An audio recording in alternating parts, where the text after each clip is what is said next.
So this panel is about the energy transition beyond the French border.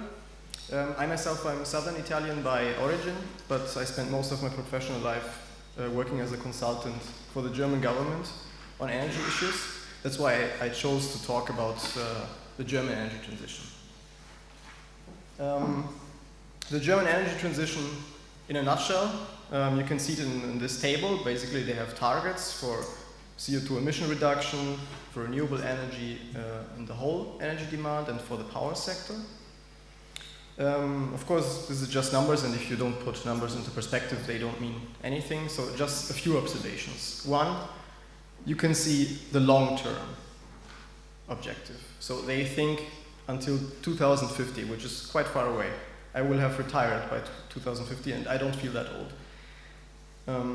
I think this is something very typical for the German culture. You wouldn't find that kind of thinking, for example, in southern Italy. The second objective is the strong focus on renewables, and especially on renewables in the power sector. You won't find any objectives for other low-carbon technologies, for example. So nothing for carbon capture and storage, certainly nothing for nuclear. Actually, they have confirmed the nuclear phase-out now for 2022. And what's even more impressive, I think, is the huge public acceptance and impressive consensus among all political parties. It's not just the Greens. I think that's pretty much impressive. Just to put the numbers into perspective, also on the French perspective, the French Ministry, Ségolène Royal, adopted the draft law in the Council of Ministry in the end of July, and what she proposed, what was in there, was a 40% emission reduction until 2030, 32% renewables in general, and 40% renewables in the power sector by 2030. So you can see it's quite ambitious on the renewable level, similar to the German targets, but a bit less on the power sector, which has something to do that the nuclear power is quite strong in France, and that's why you will have to do more on the transportation, on the heating part. Okay, but the interesting question is, of course, how do Germans do that? And I think that the major pillar of their energy transition, of their Energiewende, is renewables. So they base it on wind power and solar power mostly. And if you want to have credible long-term objectives, you have to have credible long-term contracts for those people investing. That's the whole idea behind the German way of thinking. So they give long-term contracts to produce it up to 20 years, fixed payments for each kilowatt hour produced, so you have no price risk. You have priority grid feed-in, so you have no volume risk in that sense. And then in the end, the net costs are passed on to consumers, which is a delicate part, I would say. I'll come back to that later. So was it an effective policy if we go back and analyze what happened in the last 10 years, for example? If we look at the numbers again, 10 years of renewable policy in Germany, the wind power more than doubled, if we take into account what happened this year also. And for solar power, it increased by more than 3,000% in 10 years. I think that's also quite impressive. But what's even more interesting, I think, is that the feed-in tariffs, so the fixed payments that were paid to producers, reduced quite substantially from 57 cents per kilowatt hour in 2004 to 13 cents per kilowatt hour in 2014. That's an 80% reduction, which is also quite impressive, I would say. And I started working in the energy sector in 2008, just when the 2020 targets were adopted, when the new climate and energy package was adopted. And I remember the discussions back then. Basically, there were two widespread opinions. One, we're not going to make it. These targets are nonsense. We can dream about them, but we'll never reach them. Reality is that most EU member states are on target, and they will actually reach their renewable energy targets.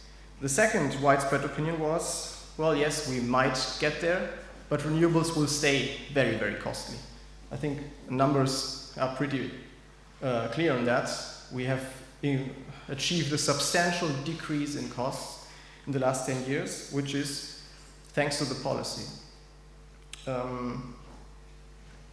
Of course, having said all that, we have to ask also not only if it was an effective policy, but also if it was efficient. And there, I think we can see a lot of negative parts. For example, we had design flaws, we had overcompensation, so we paid too much to investors, increasing costs for households. I will show a graph later on. And no volume control. It means that we had bubbles in 2011, 2012. So it's safe to say that the same effect would have been possible at lower costs, which is a pity on one hand, but still, I think the positive effect is there, and it means that for everybody else who is investing now in solar power, on wind power, benefits from everything that German households have paid, which brings me to the next slide. It shows the impact on markets. On the right-hand side, you can see a graph. It's just the wholesale price, and you can see on the lower part, in blue, the basic price. On the red part is taxes and levies. So everything which is added up, and one big component is the financing the deployment of renewables, which is in 2014 is 25%. So 1/4 of what households pay for electricity is for financing renewables. I think that's quite substantial. So household prices are increasingly determined by taxes and levies, and we see negative prices. Also, we had negative impact on grids. It means that market results cannot always be translated into physical reality. Of course, the interesting question is the future, and here the interesting question to ask is that a sustainable development? Can we go on like this? Because the subsidized system will outgrow the non-subsidized system by 2030, that's pretty clear if you look at the targets. So the window of opportunity for creating more market-based approach is actually closing. And we have to ask ourselves, can we phase out subsidies, payments, these long-term contracts, without jeopardizing the long-term objectives? And, well, the important criterion would be that we close the gap. And by gap, I mean the gap between technology costs and market value. In the past, we have been focusing a lot on technology costs, so doing research to reduce the costs and the costs and the costs. But on the other hand, the market value has also reduced, something to do with how markets work, how the CO2 emission ETS, how the ETS works, how the CO2 price decreased, and so on and so on. So we have to address that part a bit stronger. And for that, we have a couple of options. I think the most obvious one is the ETS reform, so looking at how CO2 is priced and everything. If it doesn't work, look into emission performance index, so phase out dirty technologies. But what's interesting from a research point is probably more electrification, smart consumption, and interconnection. I will talk about these for a few minutes. So, smart consumption. The basic logic, if you have a system with a high share of renewables, and that's where Germans want to get, is you consume less when there is no wind, you consume more when there is a lot of wind. It's very easy. So you need flexible, smart consumers.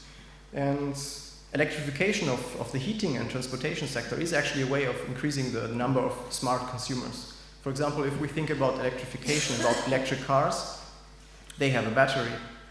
And most of the time, cars are actually just standing still, not moving, very low utilization rates. And so it is a very interesting candidate as a flexible consumer.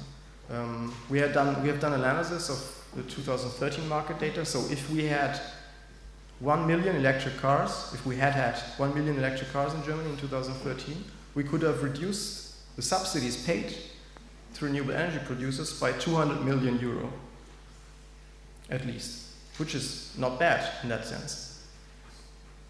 That all because they would have charged during the night when there is a lot of wind and when cars are just standing there. The other interesting sector is the heating sector, obviously. Here, the physical reality is that it's much easier to store heat than to store electricity.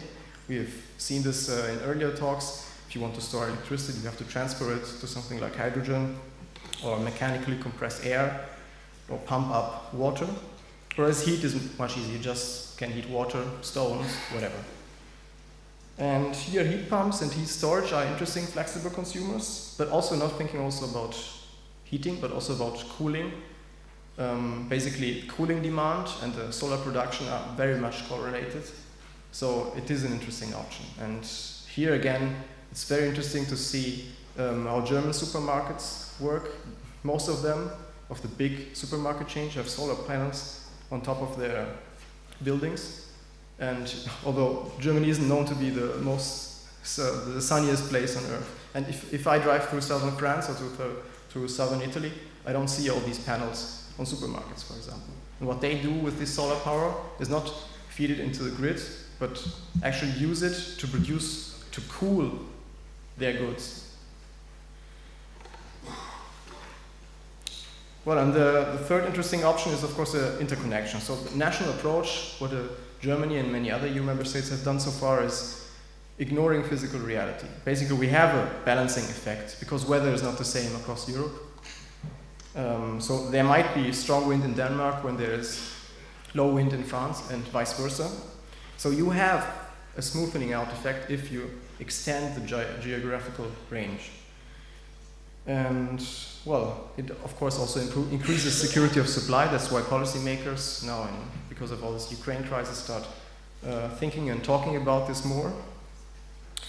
So there might be also interconnection targets for 2030, not just renewable targets, not just CO2 emission targets, but actually physically increasing the grid connections. Which raises a whole new question then. Can the German industry rely on Spanish wind power, for example?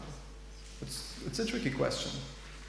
But on the other hand, we should not forget that this is the European Union. It's not an association of banana republics. The European Union started with energy, with a contract on steel and coal between France, Germany, Italy, and the Benelux. We should keep that in mind when discussing certain things. So I come to my last slide. Perfect.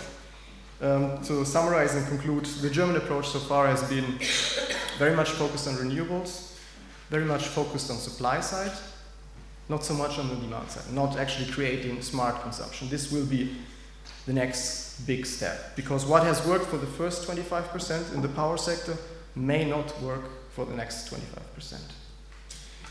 And interesting measures, I think, also from the research part, is to increase the number of smart consumers through electrification and to have more interconnection in the electricity, but also in the gas sector.